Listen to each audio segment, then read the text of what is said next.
Hello, everybody. Welcome back to the You Love and You Learn podcast. So excited to be here with you each week.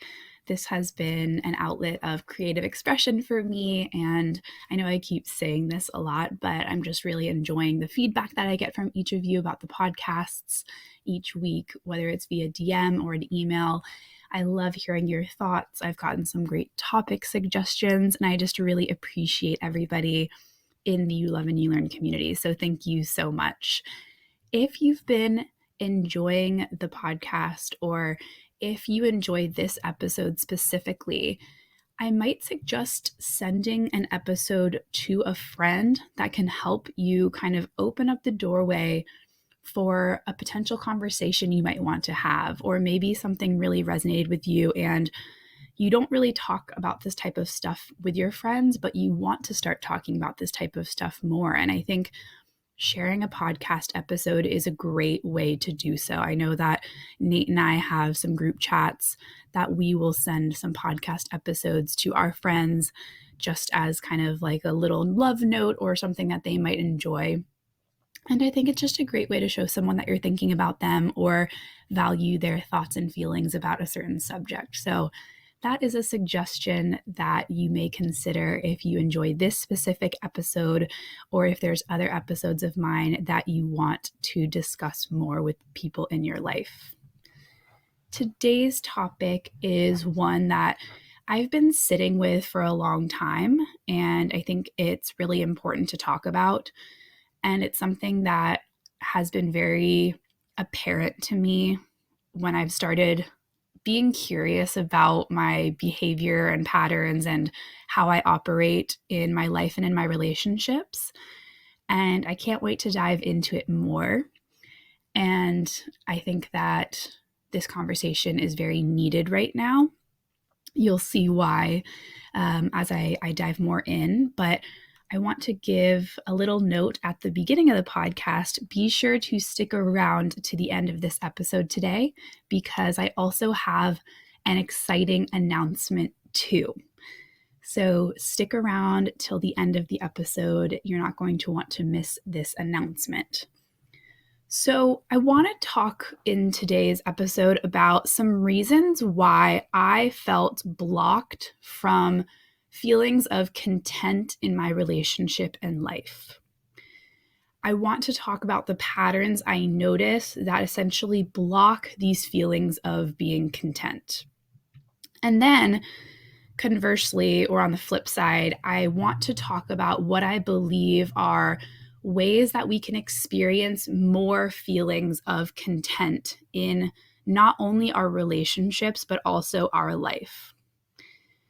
And I think that it's just been very fascinating to me as I've navigated the journey of relationship anxiety. I think relationship anxiety can be this portal or this mirror to a lot of ways that we are showing up in our life that may not always be so helpful, but because relationships are so important and meaningful to us, it can be the reason or the area where we are able to take a look at some of these patterns or habits that we have.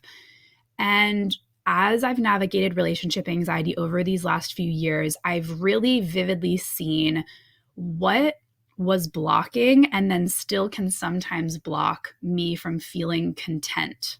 And I think many of you will relate to this experience. So I'll first start by defining what content is. Then I'm going to go into ways that I noticed I've been blocking myself from feeling content, or ways, in put another way, that I've felt discontent in my relationship. And then I will get into some practices to begin the process of unblocking ourselves from these feelings of content. Basically, said in another way, how to remove the feelings of discontent to make space for more feelings of content. So as far as defining content goes, just kind of a little sidebar, content is my word of the year. I made a vision board at the beginning of the year and put the word content as kind of the main experience that I was, aiming to cultivate more of, if you will.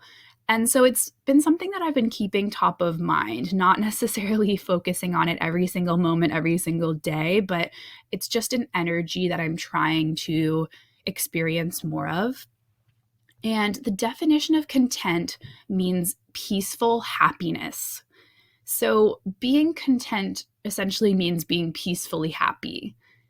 And when I read that, it just was like this huge light bulb moment. Like, wow, isn't that two words that are music to the anxious mind's ears, like peace and happiness?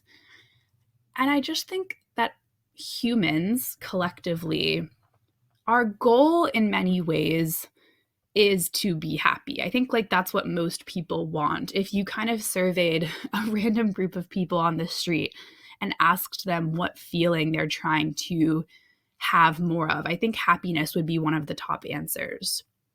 Whether that's in their relationships or within their career or friendships or by traveling, whatever it is. And while happiness is incredible and great, and of course I enjoy feeling happy, and by no means I'm trying to advocate against happiness, I do think that there are some unintentional consequences that come up in this quest for happiness. And it can kind of be problematic when we're constantly striving for happiness. Because when we're trying to chase something, it means that we don't believe that we have it and that it's somewhere outside of ourselves and we need to go find it.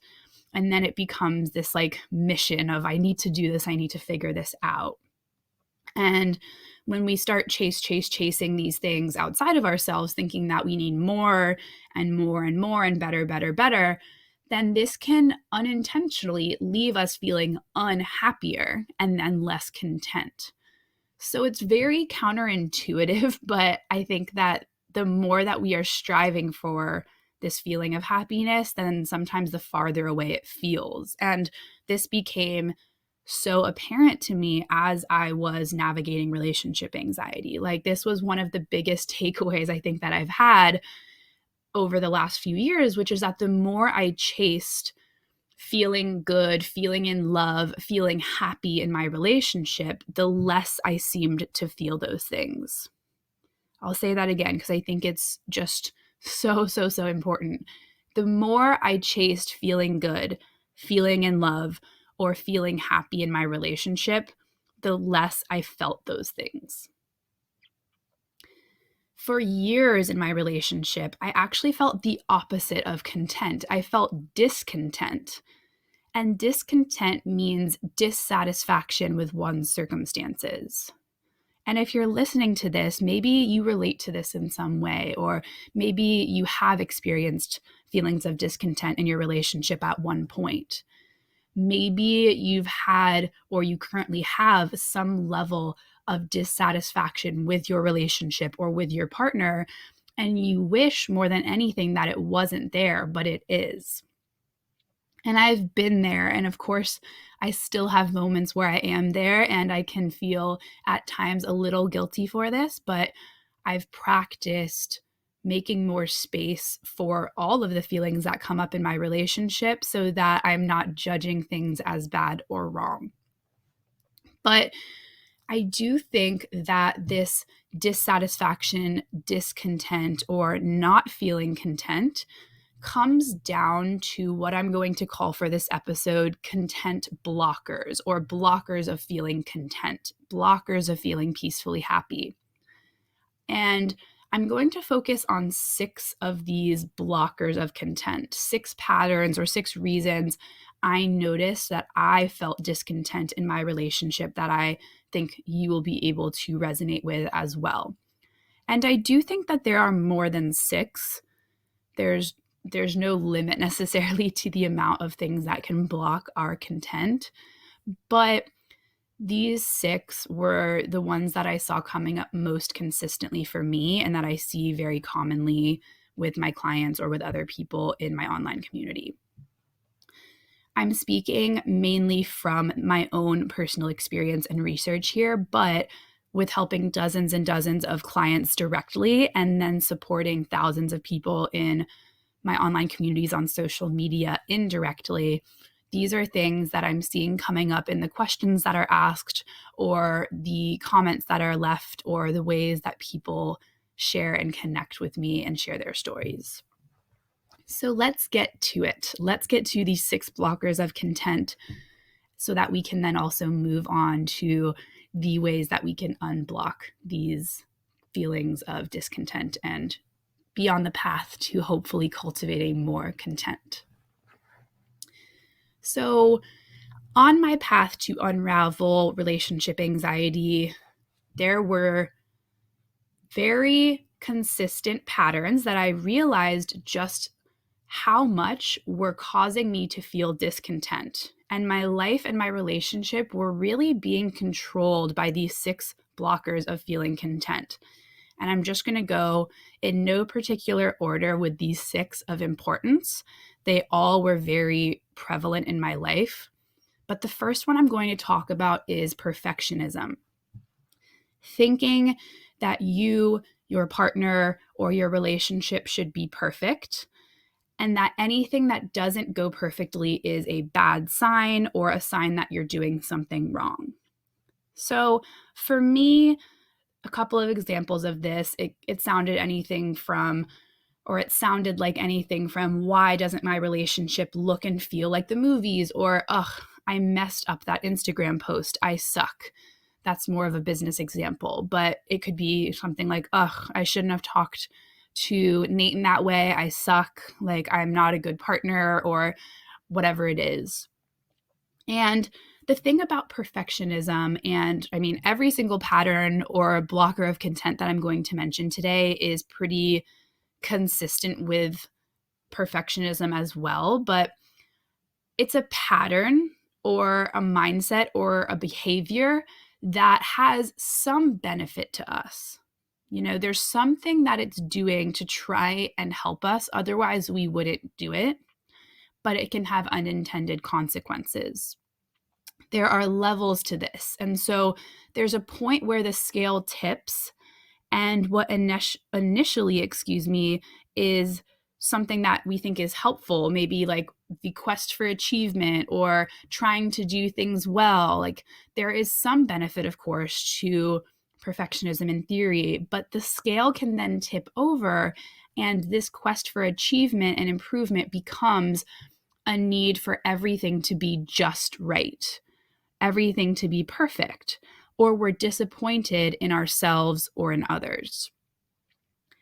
In his book, How to Be an Imperfectionist, Stephen Guise, I hope I'm pronouncing his last name correctly, shares that if perfectionism were an iceberg, the small visible tip would be a desire for excellence, and the submerged part, which compromises 90% of an iceberg's mass, would be the fear of failure. The fear of failure is not something we want to show the world, but it can still drive our actions. And then he also goes on to share that the literal consequences of failure are not so much what scares us, but it's the idea that we could fail at something we desire greatly. So the more we want something, the more afraid we are not to get it. And I can totally relate to this. Like, in terms of a relationship, this could mean that the more and more I desired having a fulfilling relationship, and the more and more I wanted a long-lasting or meaningful relationship, the more afraid I was not to get it. And then the more I was trying to make sure it was perfect and that Nate was perfect so that everything would work out in the end. And it makes sense. It makes sense. And that's why I have compassion for this part of myself. But it was very much blocking my feelings of being content in the relationship. Now, perfectionism can look different for different people. It can be this drive to achieve, and overexert ourselves. Or it can be the fear of taking any action at all, because if we don't take any action, then that means we won't be able to have the opportunity to fail in the first place. I know that I have experienced both tendencies, where I either try and overdo it, or I just don't start something at all because I don't really know how to do it, and then I'm worried about failing. So if you see yourself in either of those or both, you are in good company. And when it comes to perfectionism, we may know that logically perfectionism is not necessarily based on reality. Like nothing is necessarily perfect, especially humans. But then in real time, if our partner is actually not being perfect and they mess up, then it can cause us to go into panic mode or, oh my gosh, what does this mean about them or about our relationship?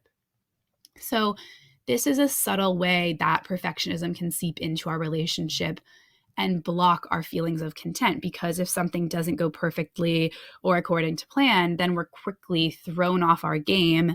And that's not necessarily helpful for us if we're so easily knocked off our game and feeling flustered about something. So again, I know these feelings all too well.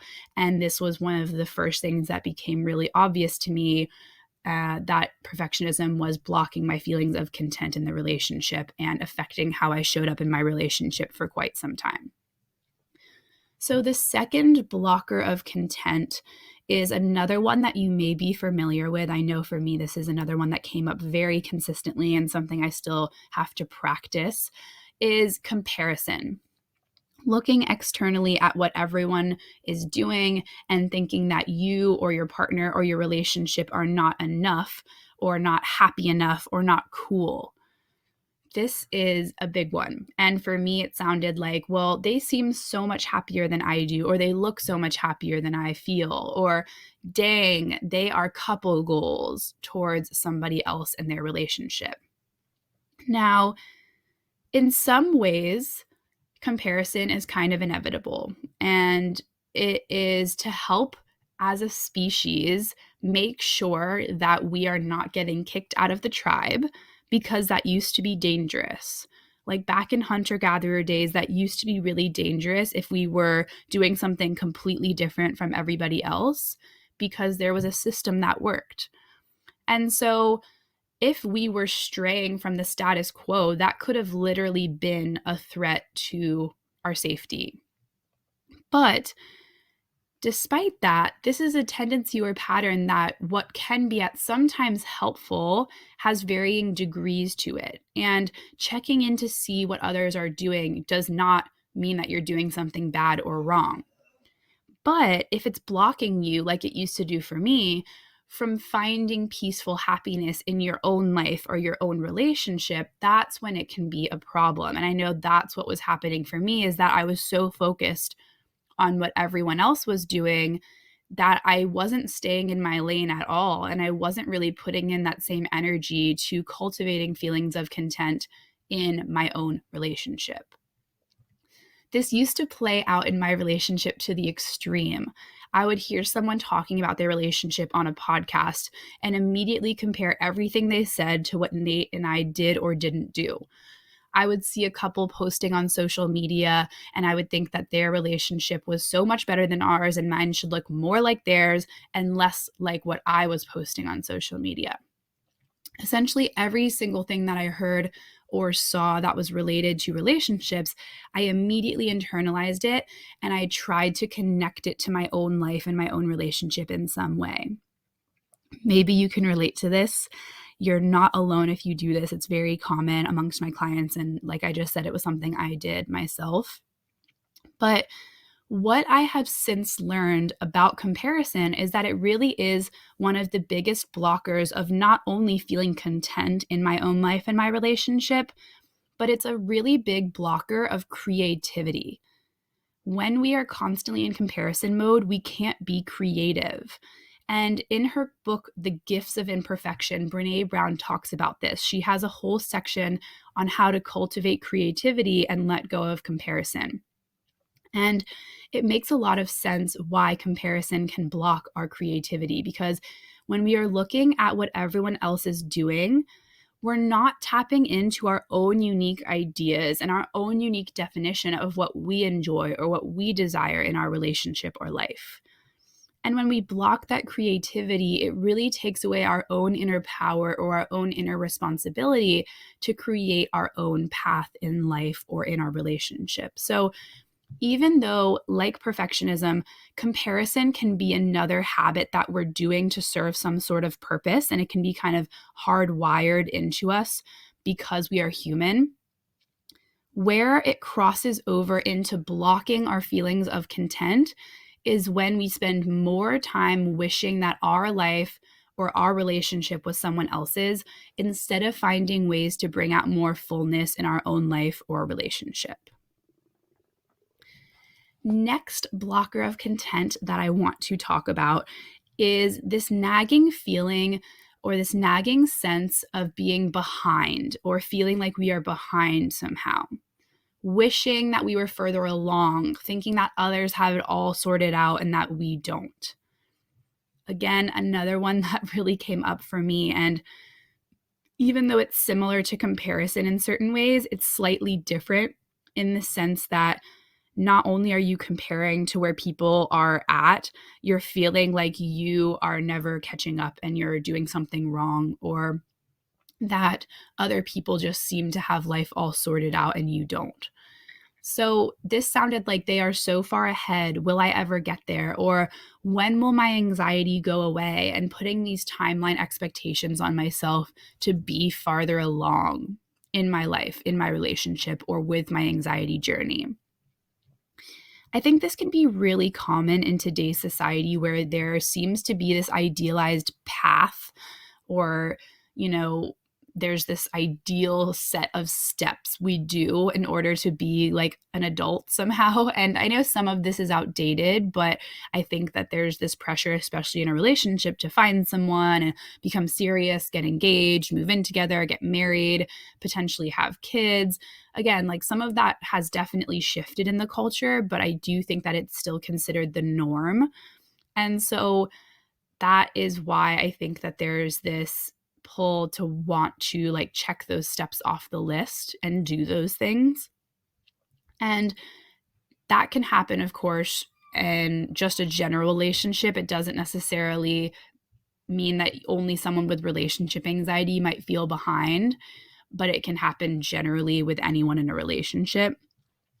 But I think that this sense of feeling behind can also show up as you're working to reduce relationship anxiety. For me, this was me wanting to have the anxiety go away and to fast forward to some future moment where I didn't feel anxious anymore. And I felt so behind, like everyone else who was living in a relationship without anxiety was way miles ahead of me, and that I was just like 20 steps behind everybody and playing catch up aggressively almost to get there. And it felt really exhausting because I felt like I was chasing and not able to enjoy the present where I was currently at. So in her book, First We Make the Beast Beautiful, which I absolutely loved, by Sarah Wilson, it's a book on Sarah Wilson's journey to kind of accepting anxiety, and she has really great insights in there. But in this book, Sarah Wilson says that one of the dear things about getting older is that it does eventually dawn on you that there is no guidebook. One day it suddenly emerges. No one bloody gets it. None of us know what we're doing. And in some ways, this is a helpful reminder, but in other ways, the anxious mind really doesn't like this, because the anxious mind wants that guidebook of how to live life. Here's the right timeline to do things in. Here's the step-by-step process of how to get things right. But then the unintended consequences of this desire to want the checklist, to want to do things in a certain way, is that if you're not doing that, then it can lead to you feeling behind or stuck or like you're doing something wrong. And somewhat obviously, this can block our feelings of content, right? Because if there's always this other box to check, or always another line to cross, or another goal to reach, or like that next step, then it may never allow us to feel good about where we are at until we hit that next goal or do the next thing. So that's how feeling behind was blocking my content in my relationship and in other areas of my life. And maybe you can relate to that one as well. The next blocker of content is another familiar one for me. This is one that I'm consistently practicing and trying to acknowledge when it comes up because it's a pattern that feels very hardwired, unfortunately, at this moment. And this is self-judgment. So self-judgment or criticism, put it another way, is when I'm harsh towards myself or judging parts of myself as bad or wrong or too much or not enough. Whew. And this one is, again, something that I think is unfortunately very common for me and a lot of my clients as well. And I think that just part of being human, we all have a degree of self-judgment. I wish that weren't true, but I think that part of the human experience is to have an element of self-judgment, and this can be another protective mechanism in an attempt to do the right thing and fit in. But for some people like myself, it can be extreme, and there are times when it feels like the self-judgment voice does not shut off. And for me, it can sound like, ugh, I just wish I didn't have anxiety, or, ugh, like, I can't believe I did that. I can't believe I was snippy with Nate. I can't believe that I forgot this or that, or why wasn't I showing up today with more energy, whatever it is. What I want to get across in this piece about self-judgment is that many people, and formerly myself included, assume that being critical towards ourselves or towards themselves will motivate growth or change. We think that, well, if I'm just more guilty or more harsh towards myself, then that will motivate me to actually do something about it.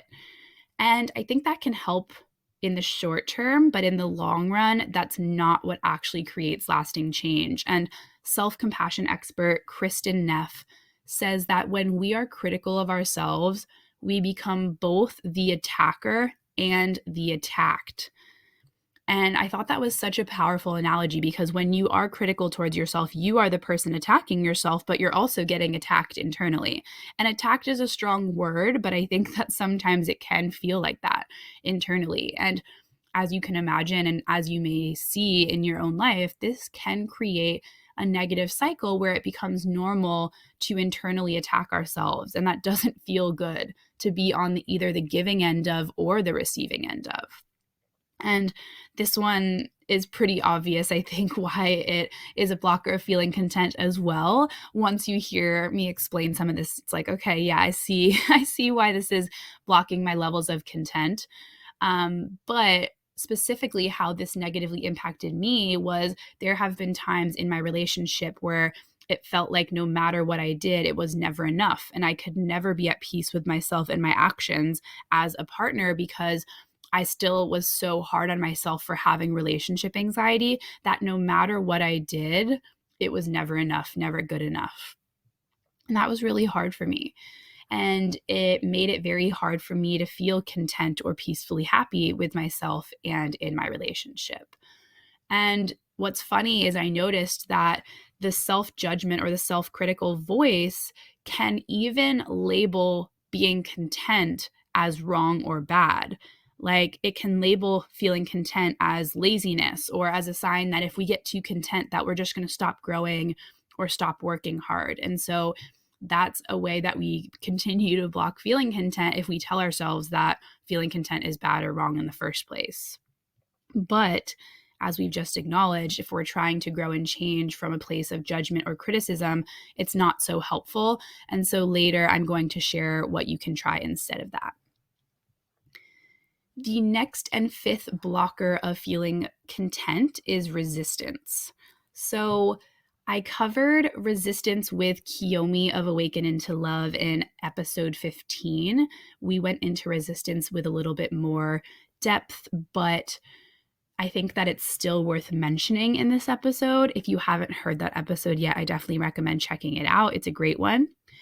But when it comes to resistance, it's basically this fear or sense of pulling back, pulling away, or rejecting something. That's what I mean when I'm talking about resistance. And examples of resistance that have come up for me and sometimes still do are, you shouldn't be feeling this way, or no one else seems to have anxiety in their relationship like you do, so maybe you're doing something wrong. And how this has often manifested in my life is waking up in the morning and resisting whatever I feel that day, thinking that I should wake up feeling good every single day. And if I don't, I resist whatever I am feeling. I've resisted love from Nate because I thought I had to be feeling a certain way to give or receive love. And if I wasn't feeling perfectly in love or open-hearted, then I thought that I shouldn't be giving or receiving love to Nate in those moments. And not a relationship example, but I've resisted many times doing something that I had told myself earlier that I wanted to do that day because I just wasn't feeling like it. So if I told myself earlier in the day I really wanted to not have a snack after dinner or eat healthy that night, then there are many times where I've resisted that just because in the moment it felt like I wanted a snack or whatever. And I'm not shaming having snacks after dinner. Like I do it all the time. But I do think that we all have examples of when like we've done that from a place of more like, oh yeah, like I really want this right now versus, oh, I'm just bored. And so I'm grabbing the extra pretzels or the extra candy just because it's there. So that would be an example of resisting something that you intentionally set out to do. Now, resistance and feeling fear is part of being human. It's understandable that we experience resistance. This is not to say resistance is wrong. And in his book, The War of Art, Stephen Pressfield even talks about how resistance is universal. Everybody has resistance. But I think the difference here that I want to talk about later comes up with how we respond to resistance. Because we all have it, but if it's continuing to show up and block us from feeling content, then we want to acknowledge that and find other ways that we can respond when resistance shows up instead of giving into it every time. And the ways that resistance can block these feelings of content is when we have ideas of how things should be in our mind and we resist or reject everything else that isn't that. And it does a great job of keeping us in our comfort zone and keeping us safe, but not so great of a job of letting us be present and live and do the things that we really want to do. So this is all part of life. I'm human, you're human. Resistance is part of being human. This isn't a podcast episode to make you feel like you're doing something wrong. And my motivation is never to make you feel that way. It's just to simply help you build awareness of some of these tendencies, because without awareness, then we're not able to intentionally practice shifting these patterns or behaviors. And last but certainly not least is analyzing. Analyzing is feeling like everything that happens has to mean something. We have to get to the bottom of it. And so let's think about what it means and analyze it, scanning the situation for potential red flags or bad things. And analyzing can also show up as feeling like we have to know exactly what everything means. And we have to know, we have to get the answer, not just think about it, but we have to come to some sort of conclusion. That's a lot of times what we're trying to do when we analyze, is get that control or get that certainty about something. And for me, this often sounded like I need to know why I am feeling this way, or Nate just did this and I responded like this. What does that mean? Especially in the world of relationship anxiety, it's very common to analyze. So I say this with so much love and compassion. I still have these moments, of course. I'm human. But I think that it can be very common when we are looking at things through that lens of relationship anxiety. Like, why did my partner do this? Why did I feel this way or not feel this way? Is this the right person for me? Is this going to work out? And all these questions. It's a form of protection again. So analyzing is another protective mechanism, and it's a way to try and keep us from getting hurt or from being in danger. It's patterns that are not just coming out of thin air. They're trying to keep us safe. All of these 6 blockers of content really are us just trying to do the right thing. And that's why I'm sharing these not from a place of judgment, but just from a place of acknowledgement of what's really going on. But like I've said a couple of times already, I feel a little bit like a broken record, but I really want to hit this point home, is that there are levels to this. So analyzing can be, of course, helpful at times, like, okay, we lay out the facts, we're trying to make a decision. But I think we can all relate to times when analyzing has been taken to the extreme, and the need for analyzing or protection is fully in the driver's seat, fully dictating how we're showing up in our life and our relationship, and fully blocking us from feeling levels of content or peaceful happiness because we're so busy trying to figure out what everything means that we're not actually in the experience itself. So this one is one that can feel a little bit exhausting, and sometimes you just want to hit that off switch. You're not alone if you tend to analyze a lot, and I'm going to share coming up soon ways that we can flip that switch into something that does enhance feelings of content a little bit more. So those were the 6 blockers of content. It was perfectionism, comparison, feeling behind, self-judgment, resistance, and analyzing. And I will add that I believe all of these content blockers are interconnected in some way. And it makes sense, right? Like when we want things to be perfect and then we're comparing ourselves to others, we start to then feel behind, and then we may judge ourselves for feeling behind, and then we resist where we are in our journey and then analyze all of it and try to figure out what that means. And then, no surprise, we feel discontent. So I think all of these are interconnected, and that's kind of how they showed up for me in my own relationship. And they were all connected in little ways. And again, it's just helpful to acknowledge when this is showing up. So now that we've covered 6 reasons why I felt discontent in my relationship and why maybe you may feel some feelings of discontent in your relationship, I want to switch gears for how to release some of these patterns, make peace with some of these patterns, and make room for more feelings of content, making room for more feelings of peaceful happiness. As I saw clearly that these 6 patterns were showing up in my life and blocking content, I realized that I had to do something about it, and it became glaringly obvious that these patterns and tendencies were in the driver's seat, and I didn't want those things to be fully driving how I operated in my relationship. So once I saw it, I couldn't unsee it, and that's what I'm hoping this podcast episode does for you as well.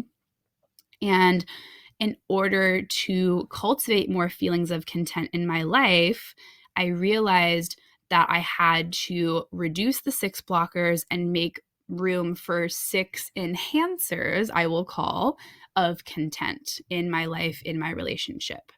So here's what that looked like. And I'm going to go over one tip for each of these. If I went over all of them, the podcast episode would be more like 3 hours instead of hopefully what will just be 1 hour or so if I went into all of these in full depth.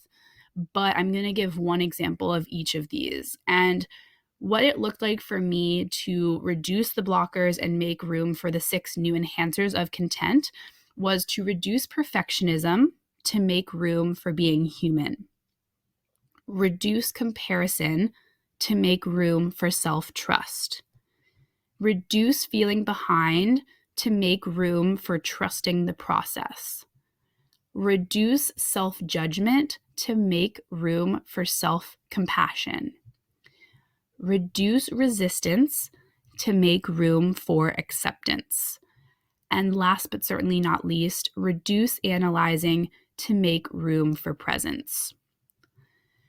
And while I was reducing these 6 blockers and making room for the 6 new enhancers, I had to make peace with all of these tendencies I had as well, because it was really important to me to practice accepting these parts of myself that were trying to keep me safe. I had to learn to make peace with the mechanisms of perfectionism, comparison, feeling behind, self-judgment, resistance, and analyzing. Because these things were me trying to show up and live my life, and they were just outdated protective mechanisms that I didn't really know had alternatives. This wasn't necessarily me trying to fix myself when I was reducing these 6 blockers of content. I wasn't trying to get rid of these 6 blockers. I was just trying to make peace with them and notice how I would like to show up and do things that didn't feel so heavy and so nitpicky and so harsh on myself all the time. And I knew that there was an alternate way. So I wasn't trying to reduce these things out of hatred for myself. I was trying to reduce these things and make room for the content enhancers out of love for myself. So now let's go into these. And like I said, I'm just going to give one example of the enhancers under each category, but there's many others. As you listen to this, I would encourage you to just pick one of these practices or maybe 2 to start weaving in and incorporating into your life, because if you try to do all 6 at once, then that dips into kind of perfectionism and trying to reduce feeling behind. And remember, we're reducing perfectionism. We're not trying to create more of it. So we don't need to perfectly make changes. It's a journey, and I want you to trust the process. So one way that I have begun to reduce perfectionism to make room for being human in my relationship is to let the small stuff go and to acknowledge that imperfection is inevitable. I had to choose my battles, and I still do. And I used to think that everything had to happen exactly as I thought it should be. Even saying that out loud, I'm like, oh my gosh, like it just seems so silly, but I understand it because a lot of people, and sometimes even myself, still think that the world has to revolve around exactly how I think it should at all times. And I have so much compassion and empathy for this because I get it. I've been there. I still get there sometimes. But when you really hear yourself say that out loud, you're like, oh my gosh, like, whoa, what am I really expecting here? Because if every single person's expecting things to go exactly their way, then how does that work? So I used to think that Nate's way was wrong, my way was right. And I was really requiring things to be perfectly organized or how I expected them. And that was not making me feel content. It wasn't making me feel peacefully happy in my relationship. So it started with just letting things go, like the towel hanging on the door or the dish left on the table from breakfast when Nate heads out the door. This was the small stuff that I had to let go and the imperfections that I wanted to make space for. And I think that when I started releasing the expectations of the things to be perfect, then I felt so much lighter. I felt so much better because instead of assuming that every single thing had to be perfect, then I was realizing that I could choose my own inner peace instead. And that my own inner peace is way more important than keeping a mental tally of every single thing Nate's doing.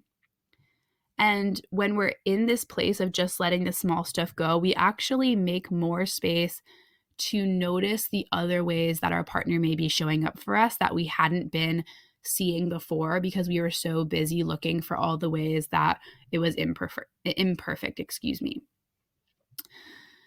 So just to recap that, the practice here to make more space for being human, not being perfect, is to just let some of these small things go and to acknowledge imperfection is inevitable. And these are really daily practices that benefit my relationship and myself. So the next practice to begin reducing comparison and making room for self-trust in my relationship was kind of living by this mantra of each relationship is unique. And this is especially when I am looking at another couple that I either know or I see online. Because I used to think that comparing my relationship to someone else's was like apples to apples, that their relationship and my relationship needed to match somehow, and that all relationships had these same core things and they had to look similarly. But realistically, comparing my relationship to someone else's is always going to be apples to oranges. You can't compare because each relationship is unique and made up of different people with different ways that they've been brought up and different ways they see the world.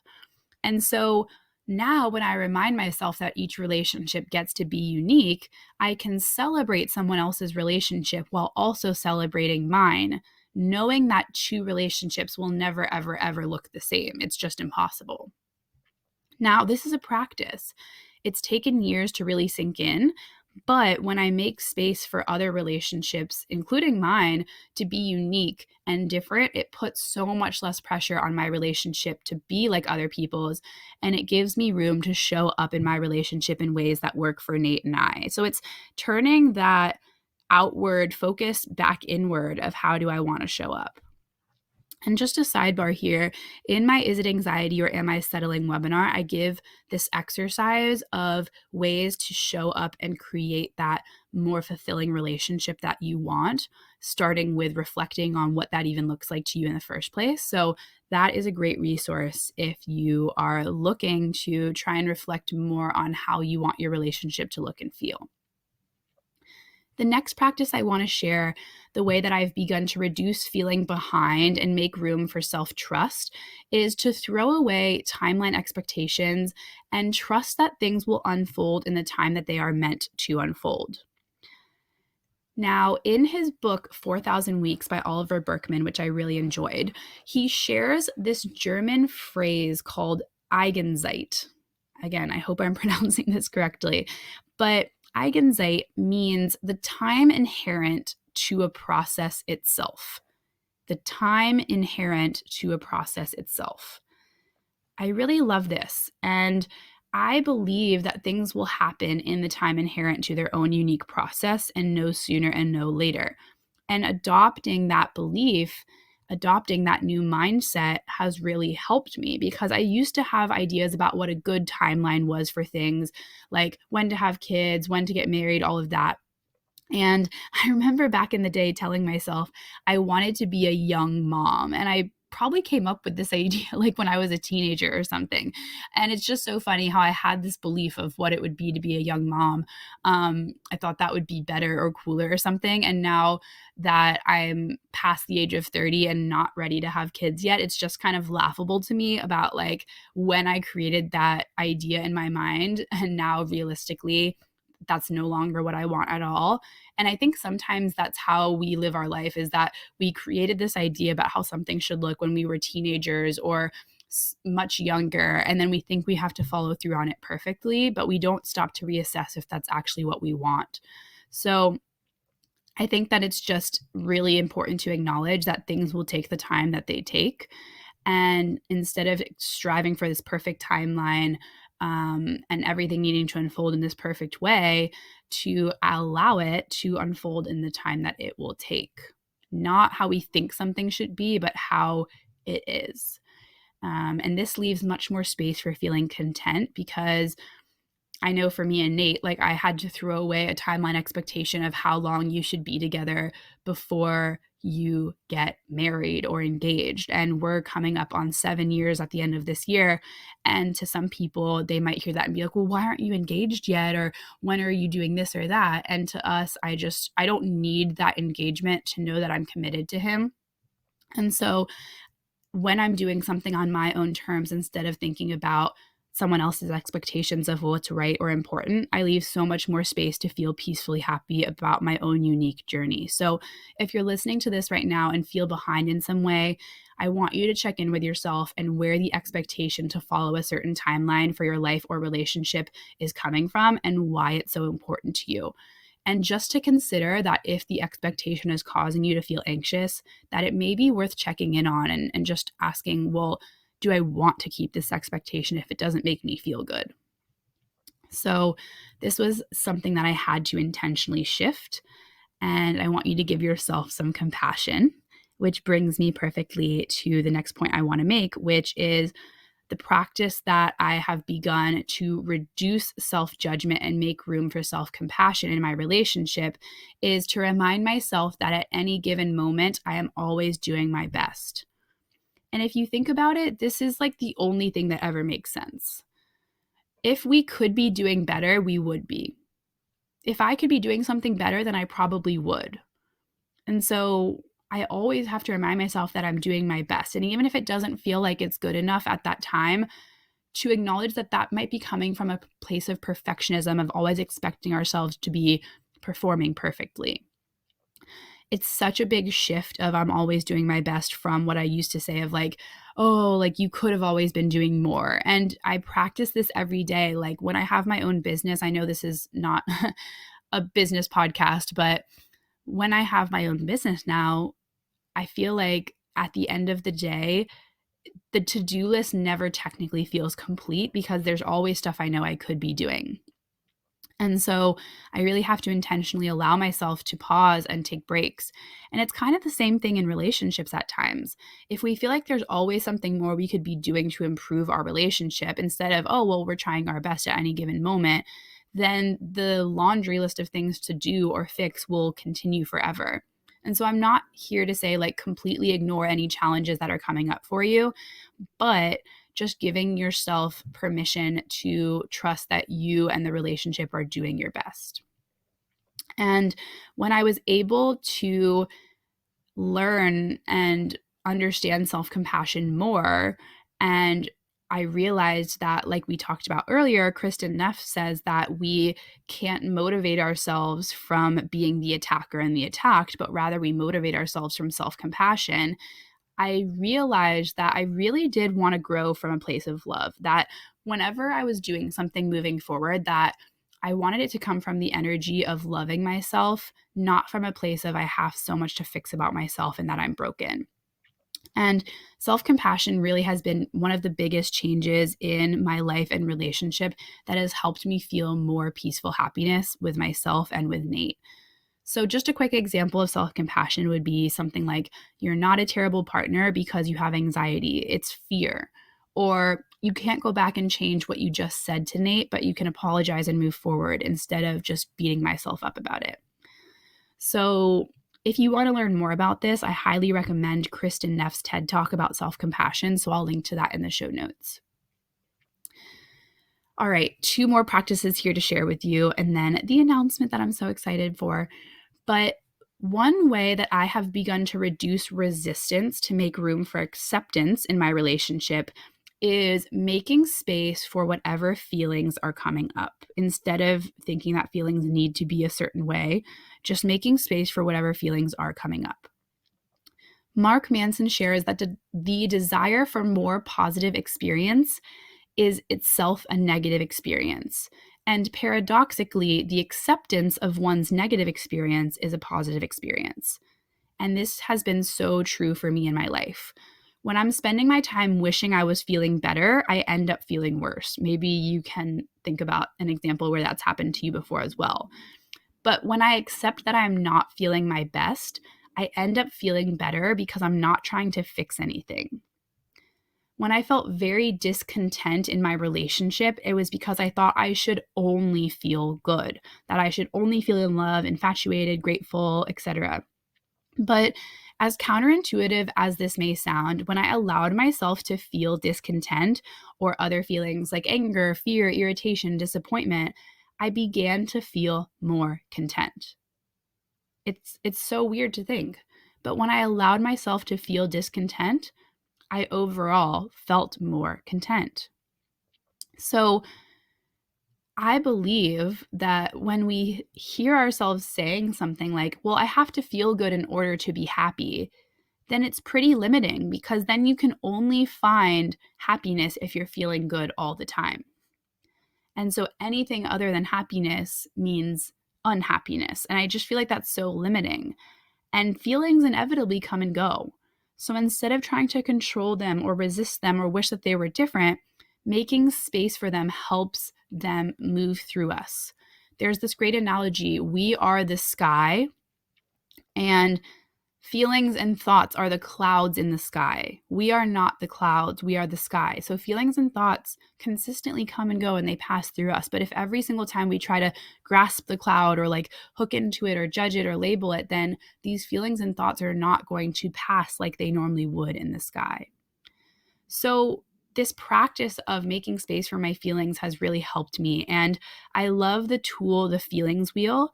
As someone who's still learning to even acknowledge and feel my feelings, like what am I really feeling? It's a really helpful tool. So check out the feelings wheel at feelingswheel.com and just familiarize yourself with like what the feelings are that you could be feeling. It's just really helpful. One final note I'll say about feelings is that just because we have a feeling doesn't mean we have to act on the feeling.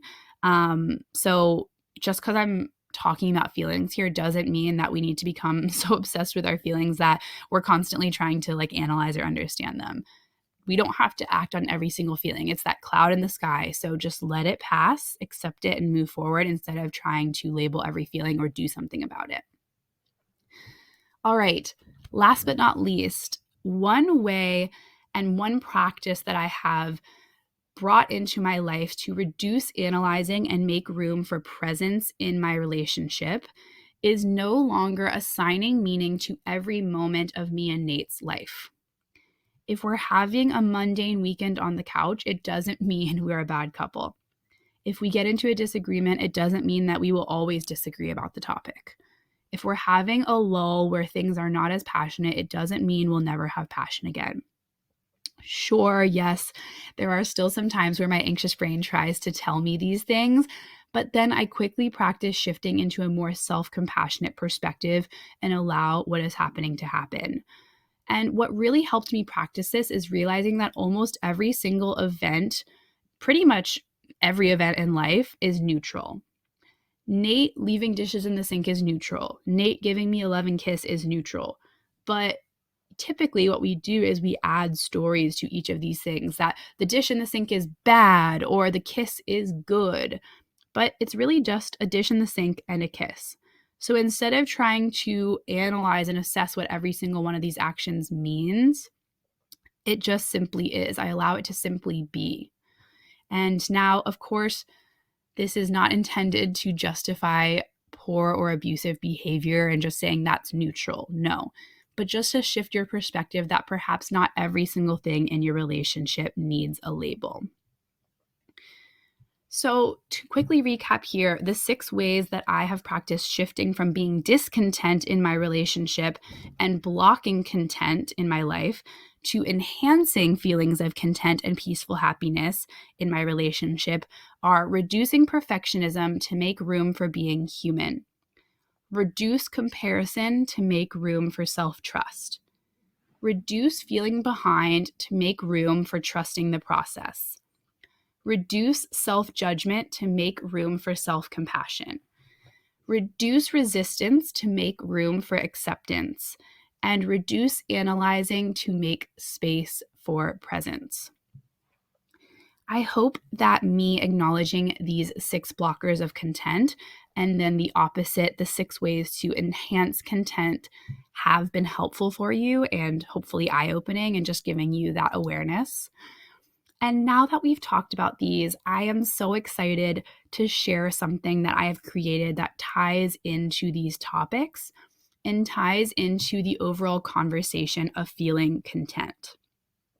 Now, I've been thinking about creating something like this for quite some time because I think it's so needed, especially in today's society where we get so many messages like do more, be better, achieve, achieve, achieve, find the one, ride off into the sunset, start living your happily ever after.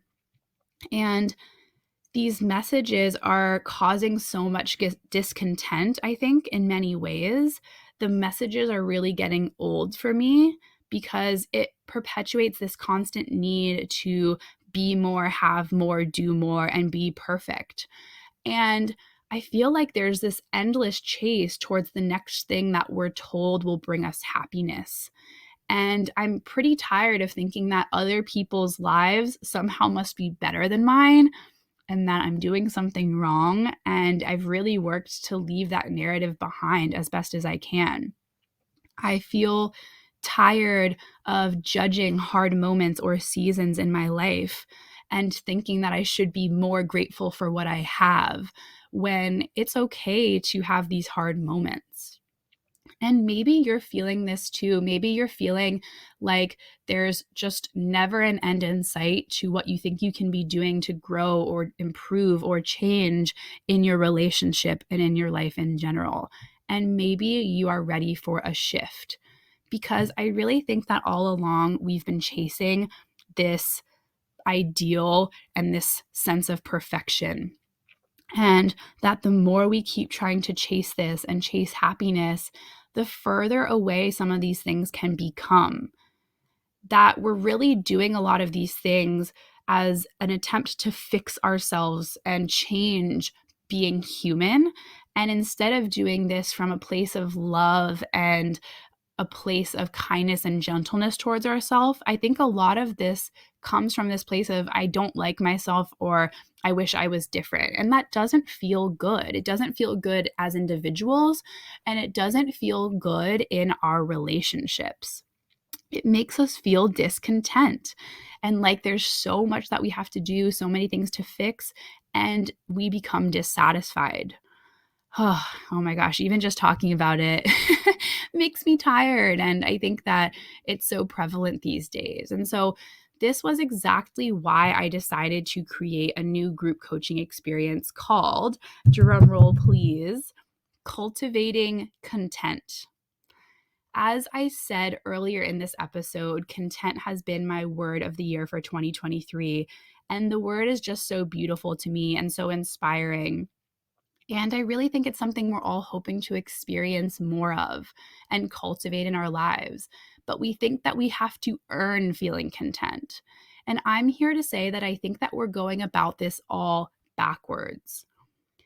I've really been spending a lot of time practicing intentionally releasing the things that block content in my life and relationship, and practicing intentionally making space for the things that enhance feelings of content in my life and relationship.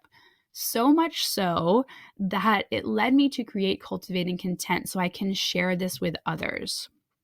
I'm just so excited about this. It's going to be an intimate 6-month group coaching experience to cultivate peaceful happiness in your relationship and life.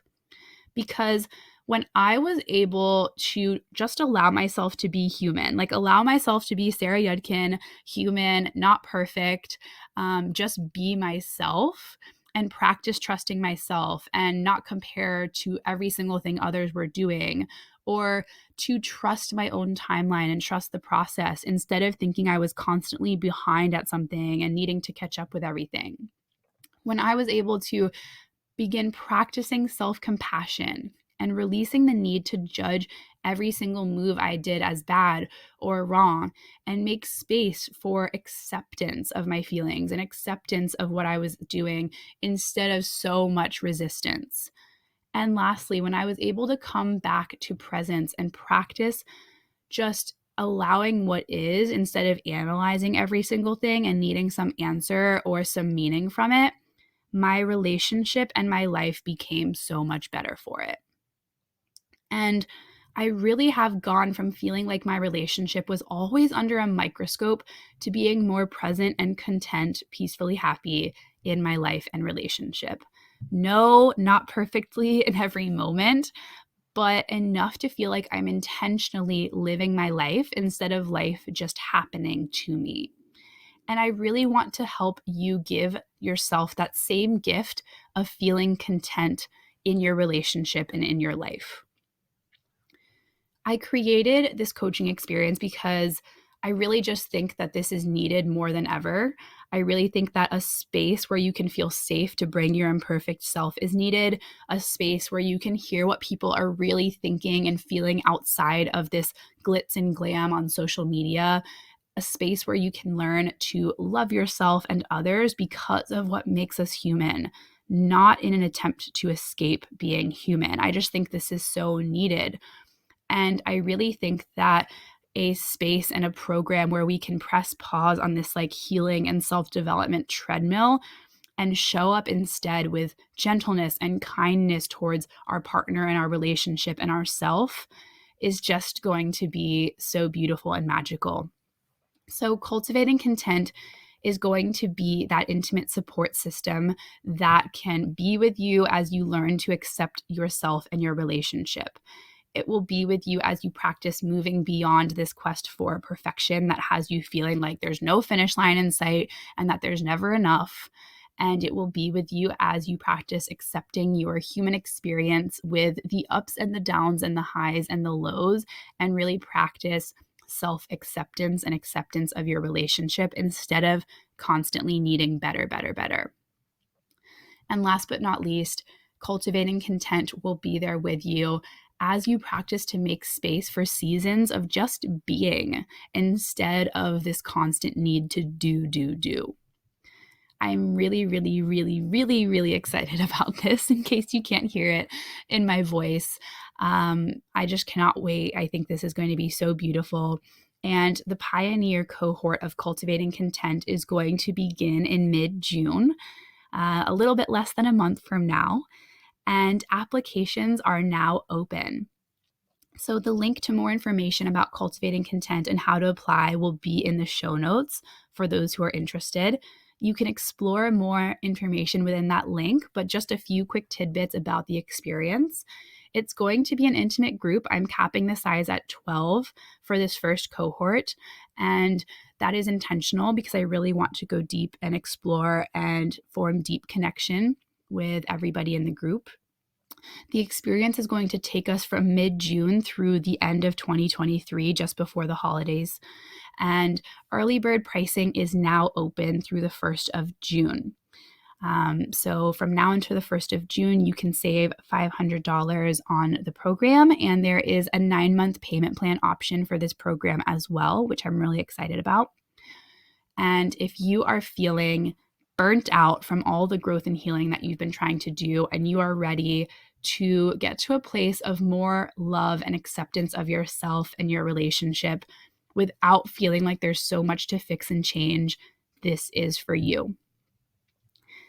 Thank you so much for listening to this episode. I really cannot wait to kick off Cultivating Content in just under a month from now. And I will see you in the next episode, everyone. Thanks for listening.